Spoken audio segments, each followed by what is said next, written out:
ବର୍ଷା ହେଲା ମାନେ ଫୁଲ ଗଛ ପାଇଁ ସମସ୍ତେ ଚିନ୍ତାରେ ପ୍ରାୟ ପଡ଼ନ୍ତି। ଯେମିତି ଫଙ୍ଗସ୍ ଲାଗିଯିବ, କାଳେ କିଛି ଗଛ ପଚିଯିବ, ଏସବୁ ଡର ରହେ। କିନ୍ତୁ ବର୍ଷା ହେବା ଦ୍ୱାରା କିଛି ଗଛ ତ ଫଙ୍ଗସ୍ ଲାଗିଥାଏ ଏଇଟା ସତ। କିନ୍ତୁ ଆମେ ଯଦି ଠିକ୍ ଠାକ୍ ଯତ୍ନ ନେବା, ବର୍ଷା ସମୟରେ ବି ମଧ୍ୟ ତାର କିଛି କେୟାରିଂ ଟିପ୍ସକୁ ଫଲୋ କରିବା, ତାହେଲେ ଆମ ଗଛ ବହୁତ ହି ସେଫ୍ ରହିବ। ଆଉ ତା ସାଥିରେ ଯେଉଁ ଫୁଲ ଫୁଟିଛି ନା, ସିଏ ବି ମଧ୍ୟ ବହୁତ ହି ହେଲ୍ଦି ରହିବ, ବହୁତ ଦିନ ଯାଏ ସେମିତିଆ ରହିବ।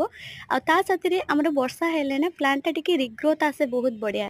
ତ କିଛି ତ କ୍ଷତି ହୁଏ କିନ୍ତୁ କିଛି ବି ଲାଭ ବି ହେଇଥାଏ। ଯେମିତି ଆମର ହ୍ୟାଣ୍ଡ ପଲିନେସନ୍ କରିବା ବହୁତ ଇଜି ହେଇଥାଏ ବର୍ଷା ସମୟରେ। ଆଉ ତା ସାଥିରେ ଆମର ବର୍ଷା ସମୟରେ କୌଣସି ଟ୍ରାନ୍ସପ୍ଲାଣ୍ଟିଂ ହଉ କିମ୍ବା ଜର୍ମିନେଟ୍ ହଉ କିମ୍ବା କୌଣସି କଟିଂ, ପ୍ରନିଂ, ସଫ୍ଟ ରନିଂ ଏସବୁ ବହୁତ ଇଜିଲି ହେଇଥାଏ।